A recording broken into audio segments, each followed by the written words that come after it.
ప్రభువైన యేసుక్రీస్తు వారి అతి శ్రేష్టమైన నామంలో ఈ సాయంత్రం దేవుని మాటలు వింటున్న మీ అందరికీ ఇమ్మానుయేల్ తెలుగు బ్యాప్టిస్టు సంఘ పక్షంగా హృదయపూర్వకమైన వందనాలు చెల్లిస్తున్నాం.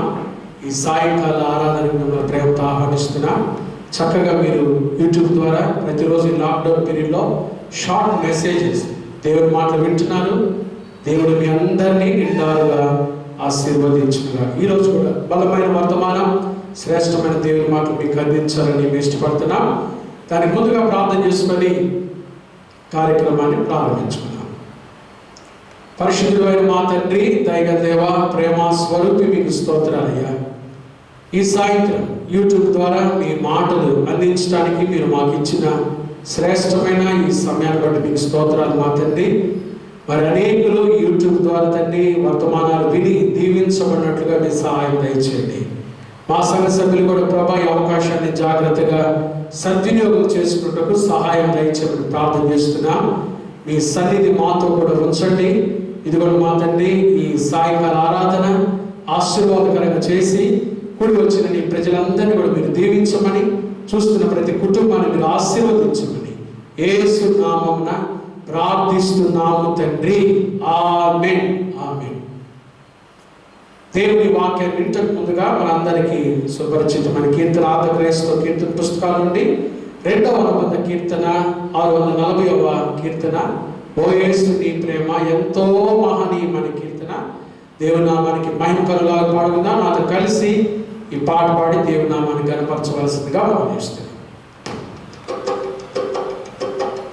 ఓ యేసు నీ ప్రేమ ఎంతో మహనీయము, ఆకాశ తార పర్వత సముద్ర కులకన్నా గోపాది. ఓ యేసు నీ ప్రేమ ఎంతో మహనీయము, ఆకాశ తార పర్వత సముద్ర కులకన్నా గోపాది. ఓ యేసు నీ ప్రేమ ఆగమ్య అంతమే, హృదయాలు నిండెను రాముని కార్యము గంభీరమైనవి, ప్రతి ఉదయ సాయంత్రములు స్తుతికి యోగ్యములు, స్తుతికి యోగ్యములు. ఓ యేసుని ప్రేమ సంకట సమయములో సాగాలికున్నాడు,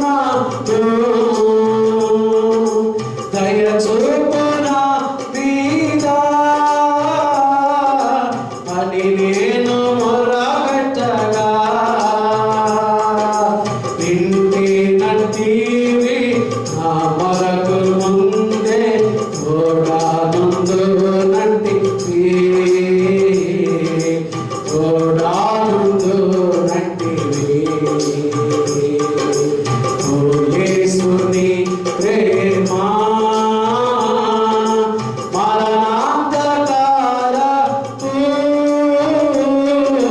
లోయాన్ని సంచరించిన నిరంతర వేసు నాదు కాపారి కరమూలించి నన్ను కాయుచు నడుపు కరుణాగల ప్రభువు, కరుణాగల ప్రభువు. ఓ యేసుని ప్రేమ పొదువాలన్నీ యోనా, భయపడను నేనిప్పుడు పాచిక బయలుతో ఆరుండ చేయును, భోజన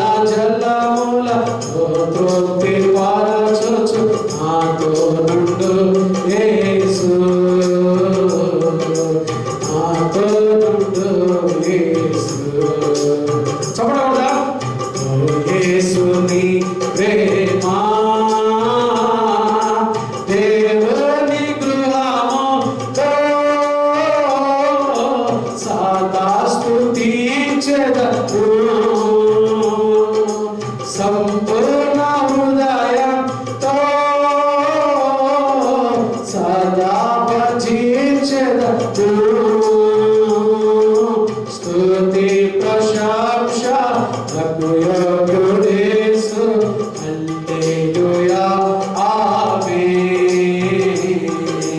హల్లెలూయా ఆమేన్. కొట్టాలి. ఓ యేసుని ప్రేమ ఎంతో మహనీయము, ఆకాశ తార పర్వత సముద్ర కన్నా గోపాలి. ఆకాశ తార పర్వత సముద్ర కన్నా గోపాలి. ఓ యేసుని ప్రేమ.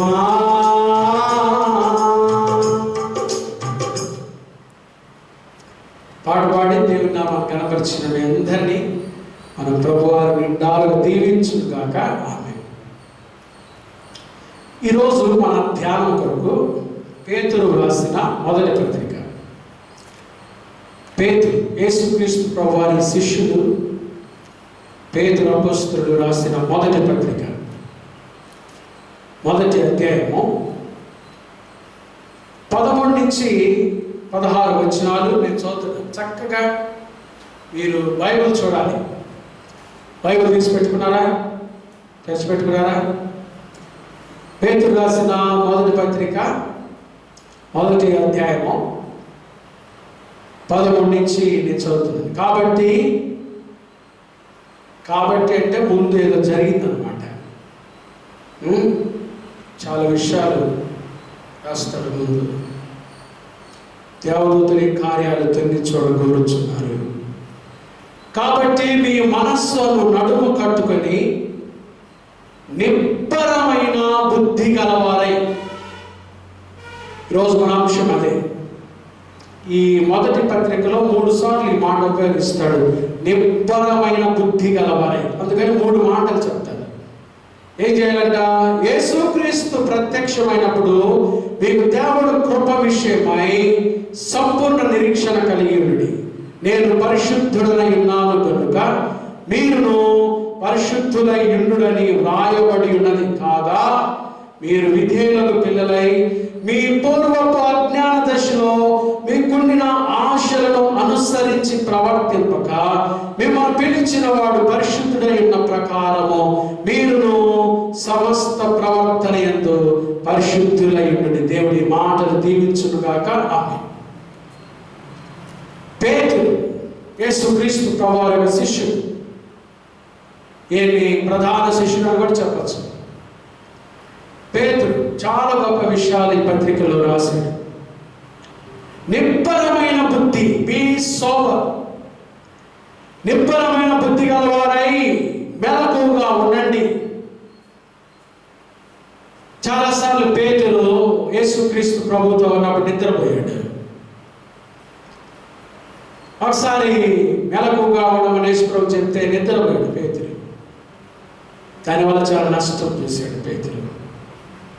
అబద్ధం ఆడాడు, దేవునికి దూరం అయిపోయాడు. అలా కొన్ని అనుభవాలు జోడించి తన జీవితంలో జరిగిన కొన్ని విషయాలు తనకు తెలుసు కాబట్టి పేతురు సంఘానికి, దేవుని బిడ్డలకి ఈ మాట రాస్తున్నాడు. అయ్యా, మన ప్రభు త్వరగా రాబోతున్నాడు. నిబ్బరమైన బుద్ధి గలవారై మెలకువగా ఉండండి. మీ మనస్సును నడుము కట్టుకొని నిబ్బరమైన బుద్ధి గలవారై.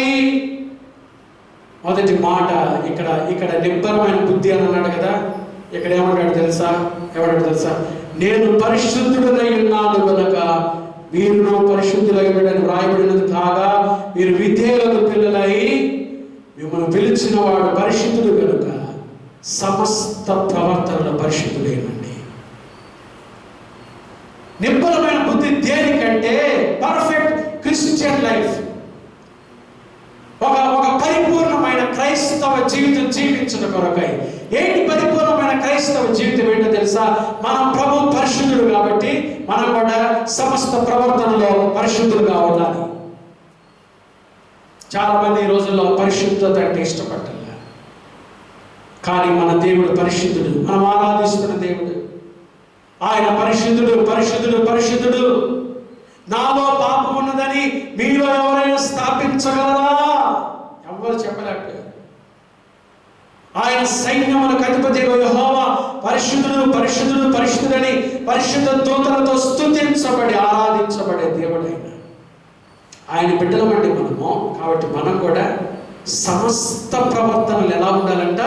పరిశుద్ధుడుగా ఉండాలంట. అయితే కొన్నిసార్లు మనం ఏం చేస్తామో తెలుసా? మీ పూర్వపు అజ్ఞాన దశలో మీకుండిన ఆశలను అనుసరించి ప్రవర్తించద్దు. ఒకప్పుడు మనం అజ్ఞానులుగా నడుచుకున్నాం కదా, అజ్ఞానులుగా నడుచుకున్నాం. పూర్వపు అజ్ఞాన దశ మనకుండిన ఆశలు, మన ఆశలన్నీ చెడ్డ ఆశలు. కానీ మన ప్రభు పరిశుద్ధుడు కాబట్టి పరిశుద్ధంగా జీవించాలి. యేసుక్రీస్తు రక్తంలో కడుగబడిన మనము, యేసుక్రీస్తును సొంత రక్షకుడిగా అంగీకరించిన మనము గడిచిన జీవితాన్ని విడిచిపెట్టాలి. ప్రాచీన స్వభావాన్ని దాని ఇచ్ఛలతో సిలువేయాలి. క్రీస్తులో నూతన జీవితాన్ని జీవిస్తున్నామా? నిబ్బరమైన బుద్ధి ఉందా? పరిశుద్ధులుగా జీవించాలి. ఇక్కడ 3 మాటలు చెప్తాను. ఒకటి, desire to reach the goal. Yesu పరిశుద్ధుడు కాబట్టి నేను కూడా పరిశుద్ధంగా జీవించాలి అనే కోరిక మనలో ప్రతి ఒక్కరికి ఉండాలి. రెండవది, డిటర్మినైన్, పట్టుదల కలిగి ఈ పరిశుద్ధమైన జీవితాన్ని జీవించాలి. మూడవది, పరిశుద్ధంగా జీవించాలంటే మన స్వకీయమైన ఆలోచన కాదు, డిపెండ్ ఆన్ గ్రేస్, దేవుని కృప మీద ఆధారపడాలి. కృప మన శక్తి, మన సామర్థ్యం కాదు, దేవుని కృప మీద ఆధారపడి పరిశుద్ధంగా జీవించాలి. డిజైర్ ఉందా? నీకు ఆశ ఉందా? కోరకుమాల దుప్పి నీటి వాగుల కొరకు ఆశపడినట్లు దేవాని కొరకు నా ప్రాణం తృష్ణగా నిల్చున్నదయ్యా. నీరు లేక ఎండి ఉన్న దేశమందు నా ప్రాణం నీ కొరకు తృష్ణగొని ఉన్నదయ్యా. దేవుడు పరిశుద్ధుడు కాబట్టి పరిశుద్ధంగా జీవించాలి. తృష్ణ, ఆకాంక్ష నీలో ఉందా? ఆశ నీలో ఉందా? చాలా మంది రోత బ్రతుకులో ఉన్నారు. ఇంకెంతకాలం అమ్మా? జాగ్రత్త. ఒక పరిపూర్ణమైన క్రైస్తవ జీవితం జీవించాలి అంటే నిబ్బరమైన బుద్ధి కావాలి. ఆ నిబ్బరమైన బుద్ధి మనకి ఏమిస్తుంది అంటే పరిశుద్ధమైన జీవితం మన సమస్త ప్రవర్తనలో. 1 రోజు 2 రోజులు కాదు, జీవితాంతం. ఆడతాం మనం, జీవితాంతము వరకు నీకే సేవ సల్పుదునంటిని. జీవితాంతం. రెండో మాట పేతురు రాసిన మొదటి పత్రిక 4వ అధ్యాయము 7వ వచనం. అయితే అన్నిటి అంతము సమీపమై ఉన్నది కాగా మీరు స్వస్థ బుద్ధి గలవారి. అక్కడ నిబ్బరమైన బుద్ధి, ఇంగ్లీష్లో బీ సోబర్ అనే ఉంది. నిబ్బరమైన బుద్ధి గలవారి ప్రార్థనలు చేయటకు మెలకువగా ఉండుడి. ప్రేమ అనేక పాపములను కప్పును కనుక అన్నిటికంటే ముఖ్యముగా ఒక్కని ఎడల ఒకడు మిక్కటమైన ప్రేమ గలవారి ఉండండి. రెండవది, ప్రేయర్ఫుల్ క్రిస్టియన్ లైఫ్. నిబ్బరమైన బుద్ధి దేనికో తెలుసా? ప్రార్థనాపూర్వకమైన క్రైస్తవ జీవితం జీవించడానికి. ఇక్కడ అన్నాడు పేతురు, అన్నిటి అంతం సమీపమైంది. కరోనా వైరసే చాలా భయంకరం అనుకుంటున్నా. మన టీవీ 9లో చెప్తున్నారు, అట్లాంటిక్ సముద్ర తీరంలో మంచు గడ్డలు కరుగుతున్నాయంట. కరుగుతుంటే శాస్త్రవేత్తలు ఏం తెలుసుకున్నారు తెలుసా? 200 సంవత్సరాల క్రితం చనిపోయి గడ్డగట్టిపోయిన జంతువుల కరేబరాలు, మనుషుల కరేబరాలంట, అవి చిన్నగా ఎండకి కరిగి ఈ సముద్రంలో కలిసిపోతాయంట ఆ నీళ్లు. దాదాపు 200 సంవత్సరాల కాలం నాటి గడ్డగట్టిపోయిన ఆ జంతువుల, మనుషుల కలేబరాలంట. అవి కానీ సముద్రంలో కలిసిపోతే కరోనా వైరస్ కాదు, తాతలాంటి వైరస్ ఒకటి పుట్టిందంట. ప్రపంచమంతా ఎంత భయంకరంగా చూడండి. ఇంకా మనబడి ఇంకో వార్త, మనం ఏలియన్స్ గురించి అది అపోహ అనుకున్నాం. నాసా సైంటిస్టులు ప్రూవ్ చేశారు. ఫ్లయింగ్ సాసర్స్ అనేవి ఉన్నాయి. ఇవన్నీ రాకడకు సూచనలు. అన్నిటి అంతం సమీపమైంది. యేసు ప్రభు త్వరగా రాబోతున్నాడు. కాబట్టి నిబ్బరమైన బుద్ధి గలవారై ప్రార్థనలు చేయటం మెలకువగా ఉండండి. ప్రార్థన చేస్తున్నామా? ప్రార్థనాపూర్వకమైన జీవితాన్ని జీవించాలి. ఎలా జీవించాలి? యేసుక్రీస్తు రాకడ కొరకు మెలకువగలిగి ఎలా జీవించాలి? ఒక 3 మాటలు. 1, ఫర్గివ్, మన్నించాలి. భార్య భర్తను మన్నించాలి, భర్త భార్యను మన్నించాలి, క్షమించాలి. సంఘంలో ఒకరినొకరు క్షమించుకోవాలి. ఎంతకాలం ఇంకా పోయిన విషయాలు ఒకటే మనం గుర్తు చేసుకుంటాం. ఎప్పుడెప్పుడో జరిగిపోయిన విషయాలు. ఫర్గివ్, ఫర్గాట్, మర్చిపోవాలి.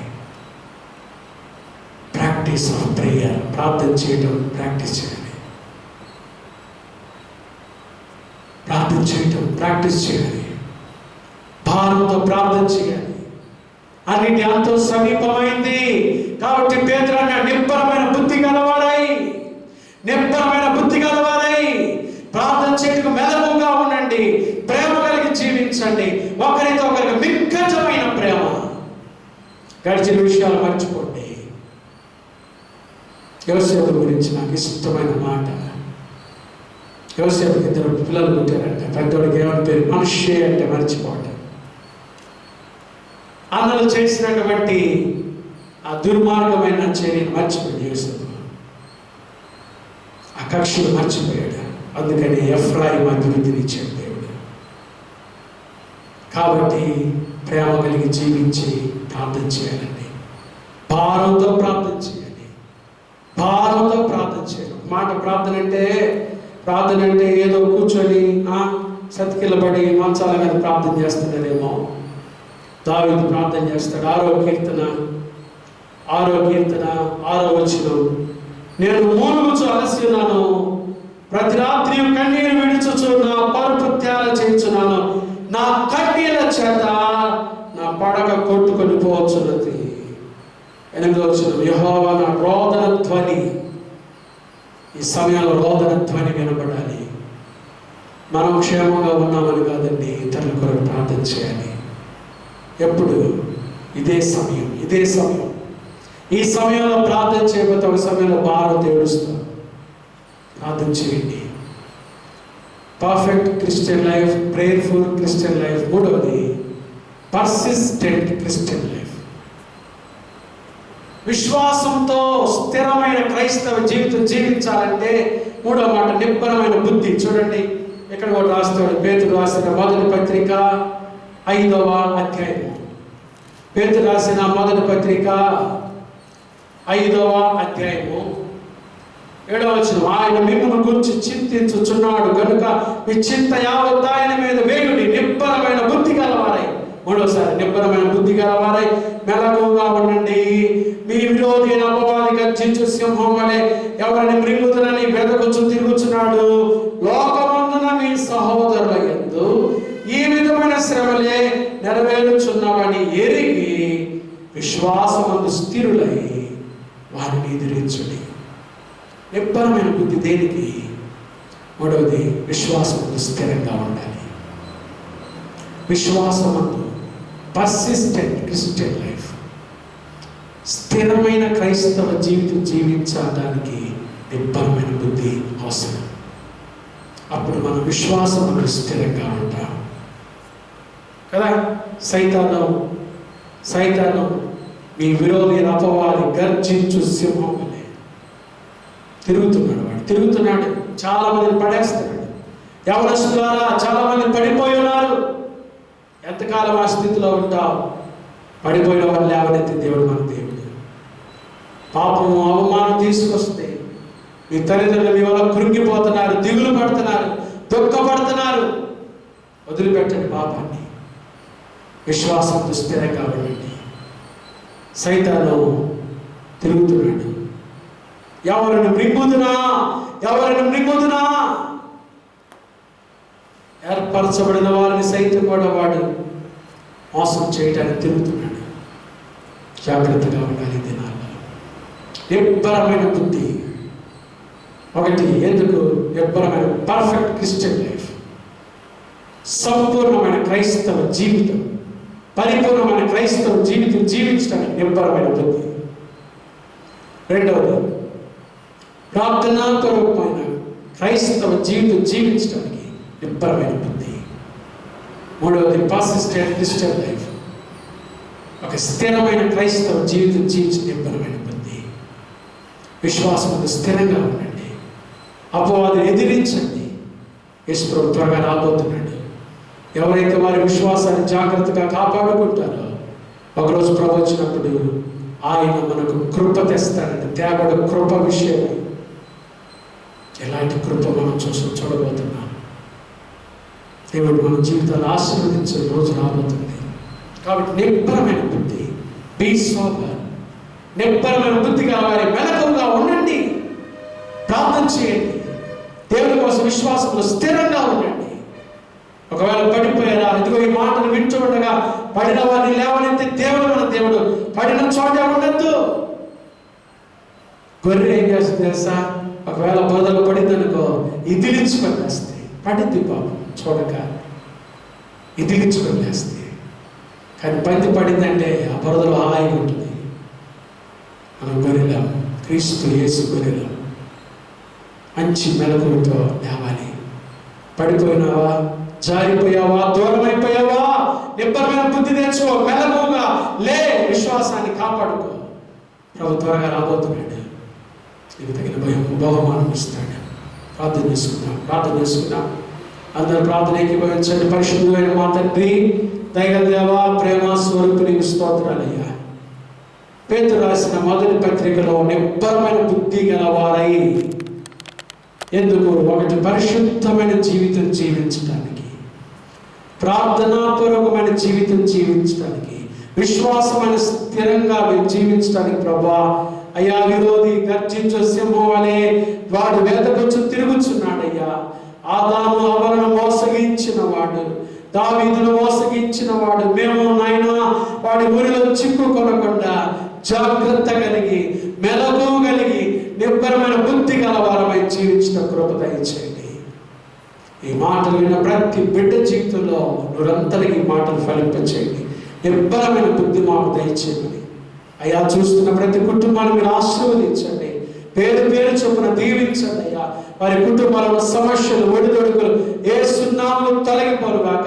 అనారోగ్యాలు యేసు నామములో స్వస్థత కలుగును గాక. దేవా కృప దయచేయండి. ప్రతి కుటుంబాన్ని మిక్కిలి ఆశీర్వదించి వర్ధిల్ల చేయమని, మీ దీవులు సమృద్ధిగా కుమ్మరించి, ఈ కరోనా వైరస్ యేసు నామములో తొలగిపోను గాక అయ్యా. రాకడి వరకు మనం సిద్ధపరచమని యేసయ్య శక్తి గల నామమున ప్రార్థిస్తున్నాము తండ్రి. ఆమేన్. త్రియేక దేవుని ప్రేమ, కృప, సమాధానాలు రాత్రి మాటలు విన్న ప్రతి బిడ్డకు, ప్రతి కుటుంబానికి ఇప్పుడు ఎల్లప్పుడూ రాకడ పర్యంతం తోడై ఉండును గాక. ఆమేన్. God bless you. Good night.